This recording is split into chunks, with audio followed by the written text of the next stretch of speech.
Known as the voice of Kansas State University for nearly 40 years, Ralph Titus helped establish KSAC KKSU Radio as one of the premier university-owned stations in the country. He was a broadcaster's broadcaster, so accomplished, a great interviewer, obviously an exceptional radio producer.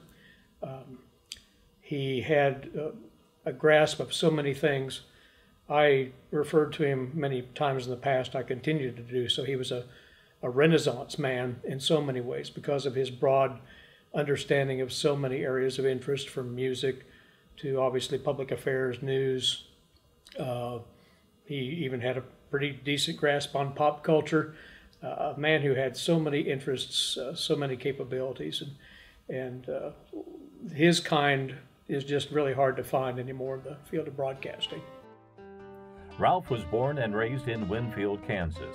Entering college, Ralph was the first student ever hired as an announcer for KSAC Radio, and he would go on to work for the station his entire collegiate career, graduating from K-State in 1955. His father made him a wooden radio microphone, and Ralph would carry it around, and I understand he did interviews with it. So he started young. After serving in the Air Force as a pilot for 3 years post-graduation, he had news and public affairs stints at WIBW AM TV in Topeka and KWTU TV in Oklahoma City.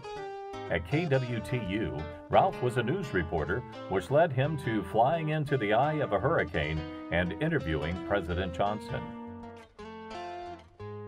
Ralph returned to Manhattan in 1962 as assistant manager and program director for KSAC, where he hosted Music from the Masters, a daily hour classical music program which ran for 31 years. He also hosted the Ralph Radio Program, a weekly program featuring radio personalities, shows, music, interviews, and anything else of interest to Ralph. Over the years, he interviewed nearly every notable figure who came to the Kansas State campus. He wrote and produced hundreds of special programs and voiced numerous films. In 1964, Ralph received a master's in journalism from KSU. I don't know that anybody was prouder of our one-time station that had 5,000 watts of power at 580 on the dial that covered 6 states than Ralph Titus was. He understood the reach of that station, he understood who the audience was, and he also understood the station's potential, even if people in Anderson Hall didn't always understand it themselves. Ralph was one of the key developers of the programming format for National Public Radio, which started in 1976.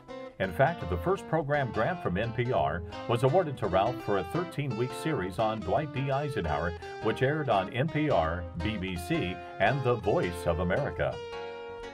During the first decade of All Things Considered, the premier show for PBS, Ralph contributed more reports than any other individual. I think one of the things that people need to remember about Ralph Titus is that not only did he respect the long history of broadcasting here at K-State, he made broadcasting history here at K-State. And he was somebody who everybody knew. I mean, everybody knew Ralph across the state. He had an unmistakable voice, and he had such a standard of excellence that the rest of us can only emulate. In 1997, Ralph graduated from the Air War College with honors. And in 1983, Ralph retired from the U.S. Air Force Reserve as a colonel after serving as the head of the Kansas Liaison Officers and liaison of AFROTC at KU and KSU. In 1988, Ralph became the operations and general manager for KKSU and retired in 1994. Ralph was known by listeners for his erudite broadcasting style and his love for the arts. He passed away October 9th, 2018.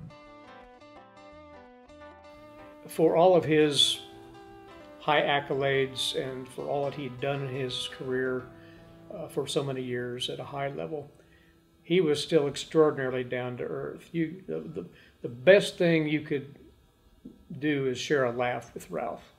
And he had a great sense of humor. I do not know what to say about Ralph in a lot of ways. You had to meet him face to face to understand.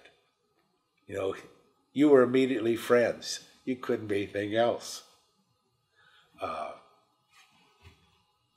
He was just a wonderful person.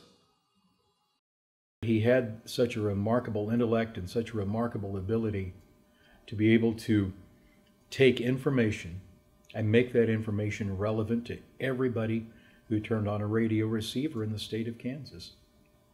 And today we miss him very much, if nothing else, because that's what he gave us.